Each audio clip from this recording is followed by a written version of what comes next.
Sabi ng mga angkan ko, na-miss na daw nilang kumain dun sa rooftop ng mansyon. Kaya dali-dali ko na tong pinalipad tong sasakyan para mamili ng mga lulutuin. Naisipan kong bumili na lang ng isda. Yung pinili ko yung masarap isugba ba. Nagtanong din ako sa nagtinda kasi hindi ko masyadong kilala tong mga isda. Katabi ng isdaan may meat shop. Dumiretso na ako dito at bumili ng karning baboy. Umabot nga ng 3 kilo tong nabili ko. Syempre, hindi din natin kakalimutang bumili ng mga ricados. Kinompleto ko na yung mga binili ko bago ako umuwi. Pabilisan na to kasi anong oras na. Kaya pagkadating ko nga sa mansyon, dali-dali ko na tong hinugasan tong mga pinamili ko. Etong karning baboy, nilabhan muna bago nga ito minarinate. Si Ivy na nga yung nagmekos-mekos nito. Inaubaya ko na sa kanya kasi expert na siya sa pagtimpla nito.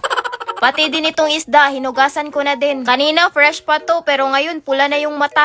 Pero kaya pa sigurong isugba to. Sobrang langsa ng isda kaya pinasa ko na to sa pinsan ko. Siya na bahalang maglinis nito. Abay malaki na to, alam na niya kung anong dapat gawin.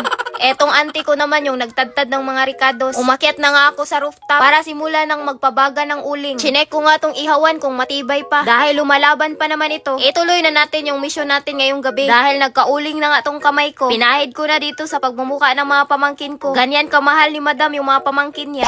Inakyat na nga dito yung mga susugbain para masimula na naming sunugin to. Alam kong dun talaga to papunta. Kasi itong nagpapaypay parang galit na galit at gustong manakit. Pakunwari ko na nga lang tong minamasahe. Habang pinaypayan niya yung karne, pinaypayan ko din siya. Lumakas na nga yung uso kaya iiyak na talaga tong tagapaypay namin dito. Ewan ko na lang kung hindi pa maluto kasi umaapoy na tong sinugba namin. Pinwesto ko na nga sa lamesa etong kinuha ni Papa ng mga dahon ng saging. Pinunasan ko na din para mawala yung germs.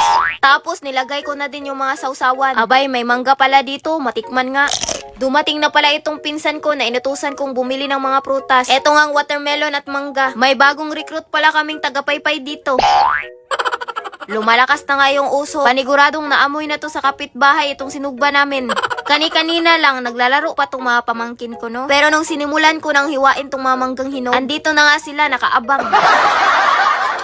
Binigyan ko na lang nitong mga natirang buto ng mangga. Pagkatapos pinalayas ko na. Abay bumalik na naman nung pagkahiwa ko ng watermelon. Bukod sa makulit talaga tong mga pamangkin ko, ito talaga yung paborito nilang mga prutas. Sinimulan ko na ding ibuhos yung mga kanin. Dito nga sa dahon ng saging sa lamesa. Alam ko kasing pagkatapos ng kainan wala nang maghuhugas. Kaya budol fight talaga yung mangyayari dito. Yung dahon ng saging na lang kasi yung itatapon pagkatapos. Habang hinihiwa ko nga tong sinugbang karne, sinimulan na din nila itong sinugba tong isda.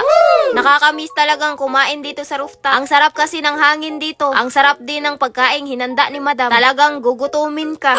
Pero sa paghahanda nitong mga pagkain, menikos-mekos lang talaga to ni madam. Pinuesto ko na din itong piniritong tuyo na tira nung kaninang umaga. Para naman maubos din to. Aba yung mga pamangkin ko nagsimula nang nagmukbang dito. Akala nila siguro nagsimula ng kainan ba? Wala munang kakain hanggat hindi pa naluluto itong sinugbang isda. Meron din kaming bisita galing Manila. Pinaakyat na nga namin dito sa rooftop ng mansyon. Andito na din yung mga angkan ko, nagsiakyatan na. Paniguradong gutom na tong mga to. Alam kong naghihintay lang to sila sa go signal ba? Abay ready na tong ibudol fight namin. Wow! Nilabas na din itong cake nung binili pa ng Father's Day. Kahit dumaan na yung celebration, andito na din naman to kaya picturean na din natin sila. Dinasalan nga muna ni tatay bago namin tumumukbangin. Pagkatapos, ready to budol fight na.